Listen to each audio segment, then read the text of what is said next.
Welcome back to my channel. Today we are talking one of my favorite cartoons of all time, Justice League Unlimited. I love Justice League Unlimited. For a lot of the comic book shows that came up after this show came out, it really showed that you can manage more than one character within one singular show. And you can slowly showcase each character without omitting another one. I love Justice League Unlimited so very much, but I really love the Katniss storyline. Season 3, it was in there, you know, like some things I love, some things I didn't love.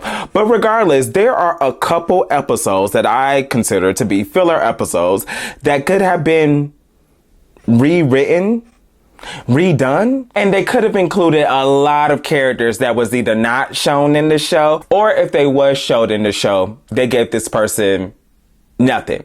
Like, it could have been better as far as like Vixen, Supergirl, Captain Atom, you know, everybody who was able to have full-fledged, fleshed out characterization on this show. The people that I'm about to name, it's like, what was the writers doing? Did they just decide not to give this person greatness to this already beautiful show? I mean, Justice League Unlimited, it was a full-fledged cast army of heroes. But regardless, we're gonna dive right into that so y'all can know and understand who specifically am I talking about. But before we do that, theme song.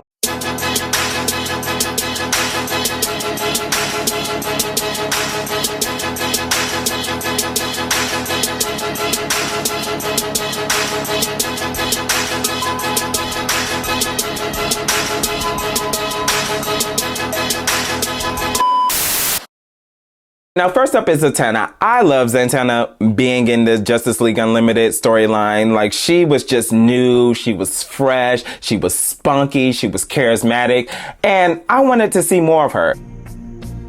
My legs are fine, as is the rest of me. Up here. Now, we saw Zatanna in the episode, This Little Piggy. Basically, Wonder Woman was turned into a pig. So Zatanna had to work with Batman in order to find Cersei and reverse the spell in order to bring Wonder Woman back into human form. It was a cute, funsy, comedic episode, but that was it. That was it. Now, we did see an episode where all the magic users were extremely affected. Basically, Felix Faust broke into Tartarus and he wanted to take Hades off the throne, and that affected everybody. So we saw Zatanna then, and then we don't see her until the end of Justice League Unlimited. The final episode, Destroyer, basically she's shown taking down Darkseid's minions.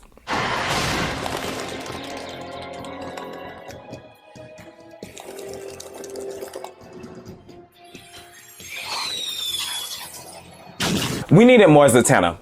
We definitely needed more Zatanna. Now, if you played the Justice League Heroes video game, a video game that was a spinoff because of the cartoon, Zatanna was the 7th founding member, not Hot Girl. And in the video game, Zatanna just had a whole lot of scene-stealing moments. I suppose I could ask Superman to go back, but... He just reported in. They've got their hands full. We can handle whatever Brainiac dishes out. They could kill millions. And? She's a whack job, Diana. No point trying to talk her out of it. You are in the royal presence of the Queen Bee. Some queen, taking orders from Brainiac. Can I drive or what? Kind of a take-charge guy. Let's move. Although I can see how you wouldn't notice. Kryptonite! Sapping my powers! Not a problem. If pressed, I can also pull a rabbit out of my hat. I'll pre-program the teleporter pad. We don't need the teleporter.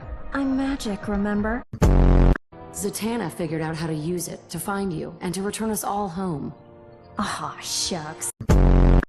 Want to see my note from the doctor? No, but if you don't step aside, I'm putting you in the hospital. Queen Bee has been defeated. And all of her drones have returned to normal, so there's nothing to worry about, folks. 5 minutes, then we go. Hold up. I might have a better idea. More Zatanna was definitely needed. I wanted her to interact with more Justice League characters outside of Batman. I wanted her personality to rub people the wrong way or love on people the right way. I wanted to see her go on missions and see how her magic was going to be utilized in order to complete the task at hand. I just wanted more Zatanna, and it was a shame that she was not utilized in this show. I love Zatanna so very much. All right, next up is Static, aka Virgil. Yo, how come you never told me you were down with these big dogs? Cause it's a secret. So secret that I didn't even know it. Yo, Batman, thanks for the help. But don't you guys have a galaxy to save or something? I needed to see more of him in this show. We got several episodes surrounded by Supergirl. We got several episodes surrounded by Stargirl. So I guess they were like the poster child to the younger generation of Justice League members. But they could have added one more person. And it should have been Virgil. Granted, I know that Virgil appeared in season 1 of Justice League Unlimited. You know, it was a fast forward episode where he was shown as a grown adult. But they should have had him on the main team as a Justice League member. Not as an adult, but just as a straight up teenager. Like, I needed to see more Virgil on the show. Now, granted, if you watch his series, Static Shock, you would know that there were several episodes where Static is working with the Justice League. Batman, Superman, Hawkgirl, Flash, Green Lantern. I mean, it was the original 7 appearing on his show. So, if they was able to cross over into Static Shock, why didn't they have Static cross over to Justice League Unlimited? I'm just saying. And I would have loved to see Virgil's spunky personality interact with a couple people on the Justice League, especially if he was going on missions. I personally love Virgil. He should have been on Justice League Unlimited. Now, granted, maybe it would have been a little bit more hectic for Phil Moore because, you know, Phil Moore is the voice of Virgil Hawkins and he is the voice of John Stewart, Green Lantern. I guess we owe you an apology. No, you don't. It's not easy believing in a fallen hero. Thanks. So he would have had to play 2 characters in one show. But if Regina King was able to do that for Boondocks, then surely Phil Moore could have voiced Green Lantern and Static Shock. I'm just saying. Now that's fat. Yes, very fat indeed. Next up is Dr. Light. Now, we only seen Dr. Light in the team up episodes, you know, when there's an Omega level threat and they're going against a common enemy. And then we got a brief cameo from Dr. Light during the Brains and Robbery episode. Metro Tower, what can we do for you, Mr. Terrific? Picking up traces of hard light radiation. Allow me.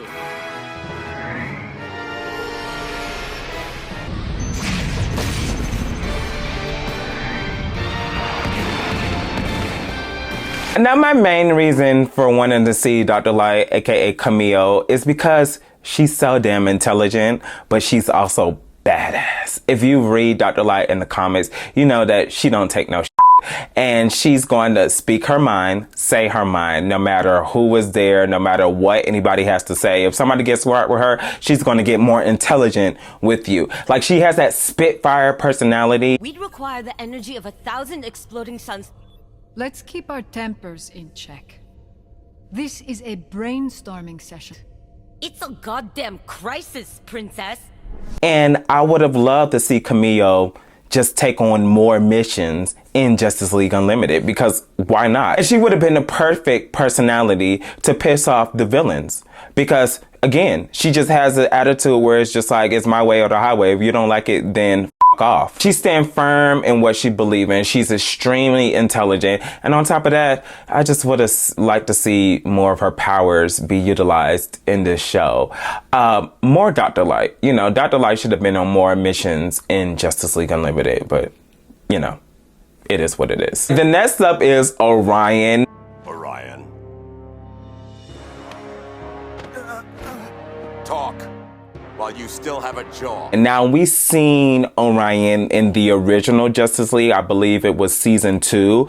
The episode was Twilight, when it was Darkseid versus Brainiac. And we got to learn about Orion's backstory. We learned that he was the son of Darkseid. We learned that he has a very crazy temper. And we know that he is extremely strong. And with all that strength, it's like, okay, why didn't y'all utilize Orion more for him to go on missions within Justice League Unlimited? As a matter of fact, we didn't see Orion at all during the first Justice League Unlimited. We only saw him in Justice League Unlimited season 3, and he appeared in the Flash episode, and he was there to like question Flash every step of the way. But as far as Orion fighting, we didn't get that. And we definitely should have gotten that, especially when the whole team was fighting the Ultimate, especially when the whole entire team was fighting Mazo, especially when the whole entire team was fighting the Darkheart, and especially when the whole entire team was fighting the apocalyptic forces of Darkseid. Orion was not used at all in the final episode, Destroyer. And it's like, how did y'all omit Orion from the final episode? It doesn't really make any sense. Orion could have been utilized more in Justice League Unlimited, but he wasn't. Why? Can somebody answer that for me? Is it because, you know, Superman is strong, Martian Manhunter was strong, Supergirl is strong? There's so many people in Justice League Unlimited that has super strength, and Orion is another one that has super strength. But it's like, okay, so because y'all have that, y'all can't utilize Orion? Like, I really need to understand, why wasn't Orion utilized more in this show? Especially with the last episode of the whole entire team fighting Darkseid. I don't know. I just should have seen more of Orion. Thank God that we got him in Young Justice, but in Justice League Unlimited, they should have utilized Orion a little bit more. Actually, not a little bit more, a lot more. Orion should have been on hella missions within Justice League Unlimited, but we didn't get that. So let's move on. Hey, the squeaky wheel gets the grease, my friend. But I'll tell you, I wouldn't help those ingrates now if they begged me. We need you. It's about time. Not you. Him. Squeaky wheel. Next up was Elongated Man. Now, Elongated Man has the power to stretch, and I don't know. I feel like they should have utilized that more because he was offering something different. A lot of people on the Justice League Unlimited did not have those powers. So why wasn't he used in order to showcase how he can stretch and be useful in missions? Right now, granted, we got Elongated Man in several different cameos, but as far as the speaking parts, he wasn't used until the Booster Gold episode, and outside of that, the episode wasn't centered around him. So it's like, why wasn't Elongated Man utilized in missions? Do y'all not know how to write people who know how to stretch, or what? Like, if Booster Gold was able to get an episode, if Stargirl was able to get an episode, Elongated Man definitely could have got, you know, not even a full episode, but just him being on a team to go on a mission. You know, I just wanted to see more of Elongated Man and see how he was going to be utilized within the show, but we didn't get that. So let's move on.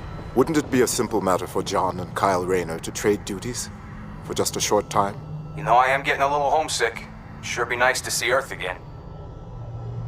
All right, now the last person on my list is Kyle Rayner. Now look, we should have gotten more than one Green Lanterns on the Justice League team. We should have seen more of Hal Jordan, more of Guy Gardner, and more of Kyle Rayner instead of just John Stewart only. Now, specifically with Kyle, I wanted to see more of Kyle Rayner because he doesn't get utilized at all in Justice League media. Now, we saw an episode of Kyle in Superman the Animated Series, and then we got a brief cameo. It was really, well, it wasn't really too brief, but we got a cameo with him in the episode Return when all the team was going against Amazo. But other than that, that was it. And it's like, damn, I would have loved to see more of Kyle Rayner in the show, just so we can build up his personality, flesh out his character, and have the public know who he is. Like, even in the Green Lantern animated show, it was all about Hal Jordan, it was all about Kilowog, and it was all about Guy Garner. I didn't mind. As a matter of fact, I loved that show, but we should have gotten Kyle Rayner. Like, Kyle Rayner's not utilized at all in any media besides the cameo in him in The Return and the cameo in Superman the Animated Series. More of Kyle, because I like Kyle. He's a cool character. He's a very stand-up guy. He has a nice chill personality, and I would have loved to see how Kyle was going to interact with several people that was on the Justice League team. And I would have loved to see more of John Stewart and Kyle Rayner interacting. I'm just saying, like, Kyle should have been utilized more. We should have gotten more Green Lanterns, but we definitely should have got more of Kyle Rayner. We're gonna use every bit of power we have left in our rings. Take one last shot at the android. A blast like that could destroy half the planet. Half a planet's better than none. All right, well, that's my list. Those are all the characters that I feel like should have been included in Justice League Unlimited within the DCAU. Now, who did I miss? Who would you have loved to see more in the Justice League Unlimited show? Sound off in the comments. Make sure you like and subscribe, and I will see you guys in the next video. Peace.